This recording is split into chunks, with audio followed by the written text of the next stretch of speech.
Hi everyone, it's Moj from Push here. You may have had a talk from us, this one here, and me, my face, you might remember. I'm here to just remind you on a few things we may have talked about last time. I may have talked to you on a thing called options at 18. Things you can do from the wonderful legal binding age of 18. You can basically do anything at 18, well not everything, but you can do most things. I'm here to obviously talk about what options, okay, so we'll narrow it down a bit. Say narrow it down, it's still a big field. What can you do? Well, firstly, higher education. It's the main thing people think about. It's not at all the only thing you can do. Firstly, there's no rush into a specific option at 18. Ironically, one option is not really doing anything. You might go, do you know what? I've had such a stressful time, overloaded with deadlines, with revision, with living a life, and the way your body is physically and chemically and emotionally changing. You know, these formative years, your body is going through so much change from the age of about 12 to the age of about 21. So firstly, take the time to breathe, actually recognize that. Sometimes just switching your phone off and see how you feel. How are you feeling in a certain moment? Do you feel anxious? Do you feel scared? Do you actually feel quite confident? Do you feel excited by things? But whatever it is, sometimes some people, all they need is the summer. They just need that little summer break. Go to some festivals, obviously not drinking yet, you might not be 18, but when you get to 18, some people feel ready. They feel ready, they go, do you know, I've had a little breather since results day and over summer, I feel ready and I'm making the next step. Some people feel so ready when they're 17, they're making choices already for 18, they're filling out their UCAS form, but you know what, for some of you, you might even do the application to university or to an apprenticeship, because you can obviously do that at 18 as well. You can merge the two as well. You can do a degree apprenticeship now. But you know what? Some people do this, or they even apply to a job, and then they hold back. And they go, hang on, let me listen to myself. Do you know what? I'm just not ready. I'm not ready, or I'm not sure on that actual decision, that option I want to make at 18. So I would say firstly, take the time to actually stop and recognize how you feel. And if you're not ready yet, like I knew a lot of people, hold off. Take a gap year. It doesn't mean you're a failure. It doesn't mean it's a gap that is this horrible black void for the rest of, that you're going to look back on as a black mark, when you're old and go, oh God, I did nothing that year. It's a gap to fill with really useful things. So firstly, the first option is make sure you're ready for whatever decision it is. A gap year you can fill with part-time jobs, networking with people. That's a way that a lot of people get into certain jobs. So you could have a part-time job, an internship, do some volunteering. If you could live at home, even better.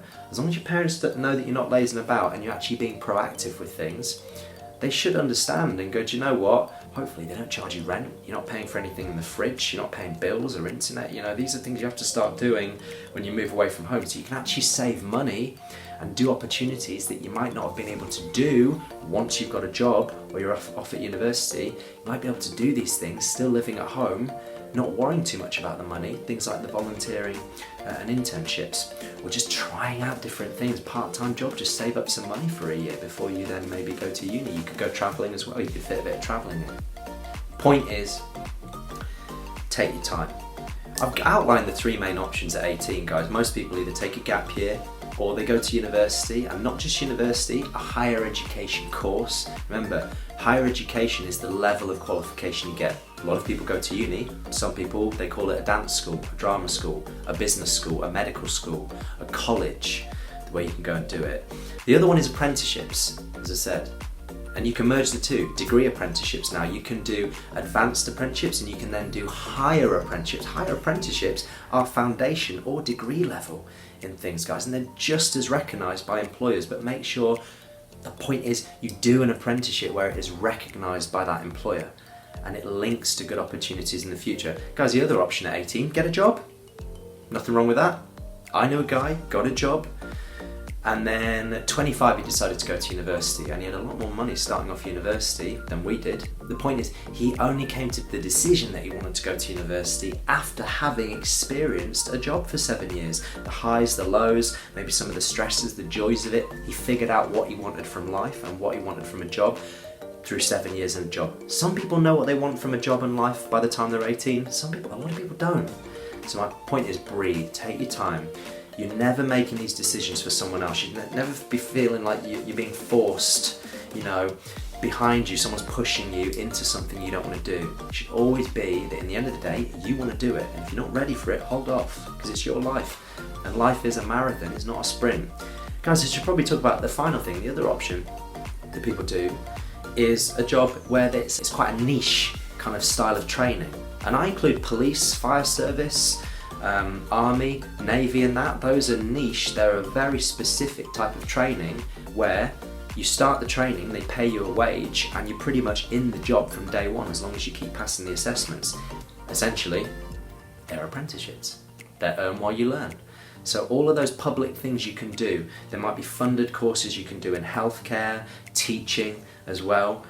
Any jobs where there is a shortage in that industry, maybe it's your gender as well, like there's not a lot of females who do science or work in, you know, network rail, for example.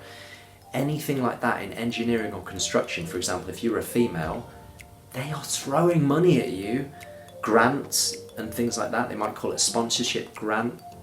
They can call them sponsored courses. They might call them sponsored degrees, sponsored school leaver programs. Ignore the terminology, but just think actually there might be things out there where they can fund you to do this, and it's never a reason to do something just because someone can fund you to do it. You've got to want to do it. You've got to be passionate about it. But Army, police, fire service, navy, they fund all your training for you. Other things as well are niche things. You might want to do something like I do, like scuba diving. You might want to be a scuba diving instructor or do something like commercial diving, where it's a very niche course that you do, but it's a niche qualification that's recognised by the industry. So as long as it's recognised by the industry, it might be a tattooing. You might want to do a tattooing course. You might want to do welding and ironmongering, or you might want to do something like basket weaving or some kind of strange, wonderful, weird course. Whatever it is, the point is you've got to enjoy it. So guys, those are your options. I'll run through them one more time. Higher education courses, apprenticeships, merging the two, which is degree apprenticeships, sponsored school leaver programs by employers, Army, Police, Fire Service, Navy, even big financial firms, things like that, they do them. And then the other one is gap year.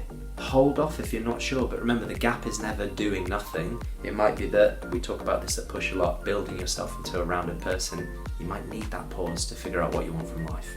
Those are the options at 18. Good luck with everything.